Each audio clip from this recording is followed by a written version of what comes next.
Shalom saudaraku, berjumpa kembali bersama dengan saya Pendeta Jakob Setio dalam program Sapa Jemaat di Rumah.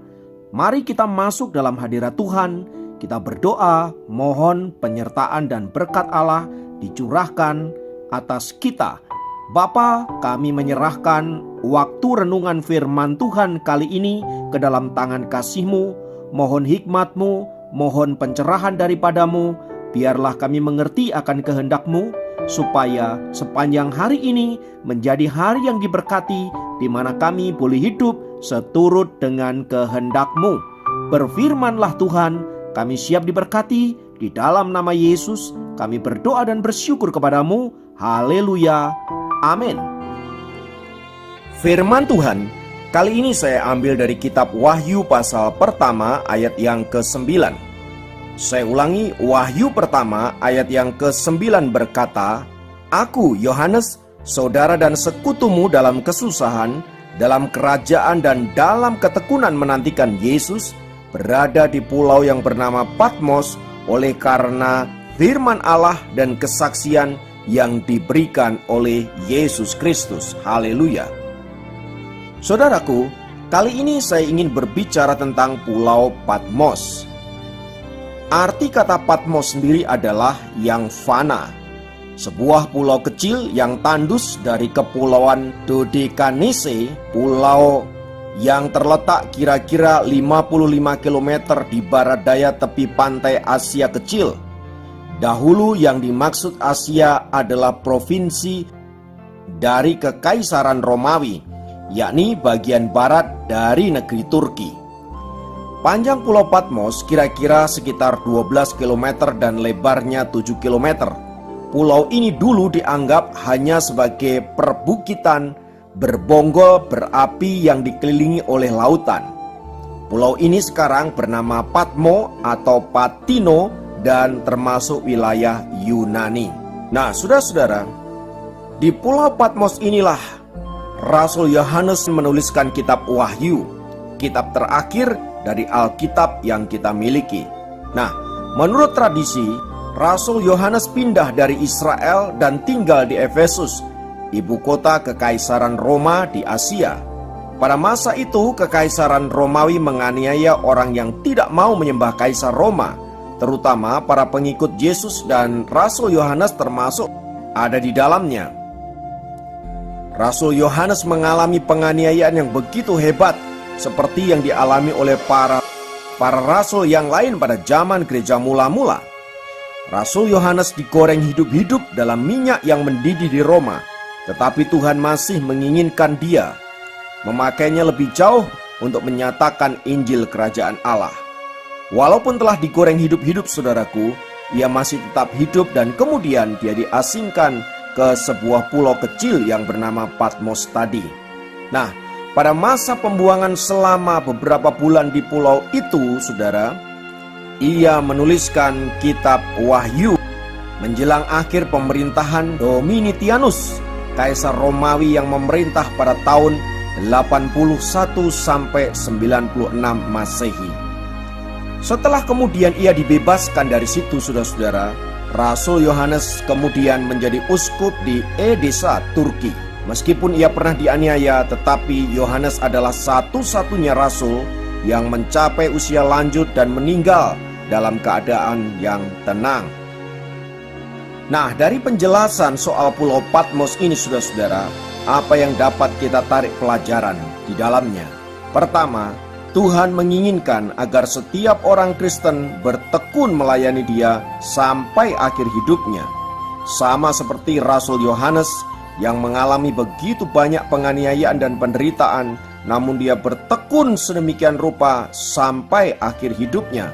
Yang harus selalu diingat adalah bahwa penderitaan adalah bagian dari kekristenan dan merupakan alat penguji iman yang dipakai oleh Allah untuk menyatakan apakah kita anak-anak Allah yang setia kepada Allah. Sekalipun menghadapi tantangan yang begitu berat, penderitaan, bahkan nyawa taruhannya, Pulau Patmos mengingatkan kita akan perjuangan iman sampai akhir. Jangan berhenti di tengah jalan. Kita harus terus berjuang sedemikian rupa agar seluruh kehidupan kita mengalami kemenangan iman sampai pada akhirnya. Yang kedua saudaraku, di tempat yang terpencil yang bernama Patmos itu, kita belajar menangkap isi hati Tuhan.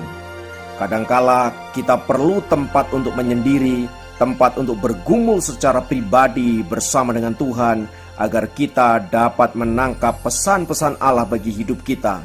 Apa yang hendak kita kerjakan, apa yang harus kita putuskan, dan lain sebagainya.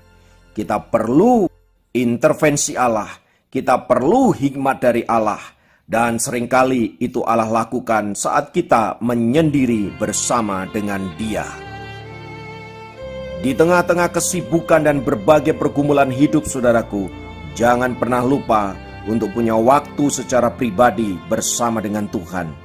Yang ketiga, di Pulau Patmos yang terpencil itu, kita diingatkan bahwa kasih setia Allah dari selama-lamanya sampai selama-lamanya.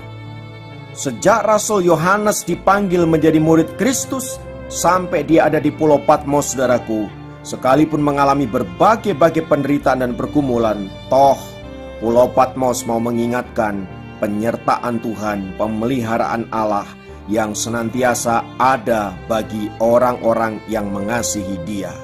Saudaraku, Pulau Patmos mengingatkan kita akan providensia Allah, pemeliharaan Allah, penyertaan Allah dalam hidup kita. Sekalipun kita tidak dapat mengelak dari apa yang namanya pergumulan, kesusahan hidup, sakit penyakit, penderitaan dan lain sebagainya. Namun justru di tengah-tengah situasi demikian, kita dapat melihat tangan Tuhan yang kuat senantiasa menopang dan memegang kita. Haleluya. Biarlah pelajaran melalui Pulau Patmos ini saudara-saudara, kita boleh menjadi anak-anak Tuhan yang senantiasa setia seumur hidup kita, sampai suatu kali kita kembali ke rumah Bapa di surga dalam keadaan sebagai hamba yang setia, sehingga Tuhan berkata, "Sabaslah hambaku yang setia, masuklah dalam kerajaan surga yang sudah disediakan bagi anak-anak Allah yang mengasihi Dia." Haleluya, mari kita berdoa. Tuhan Yesus, kiranya Engkau terus menguatkan kami melalui kebenaran firman-Mu, agar kami boleh tetap setia mengiring Engkau, bertekun di dalam pengiringan kami akan Engkau, sampai seluruh rencana-Mu digenapi di dalam diri kami.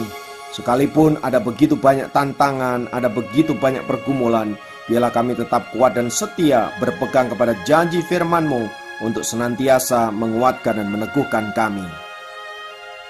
Kami percaya kami pasti bisa melewati setiap pergumulan yang ada, karena kami tahu Engkau bersama dengan kami untuk menolong kami.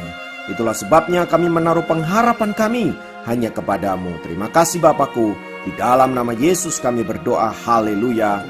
Amin. Dapat memberkati Anda dimanapun berada. Sampai jumpa dalam program Sahabat Jemaat yang lain. Tuhan Yesus.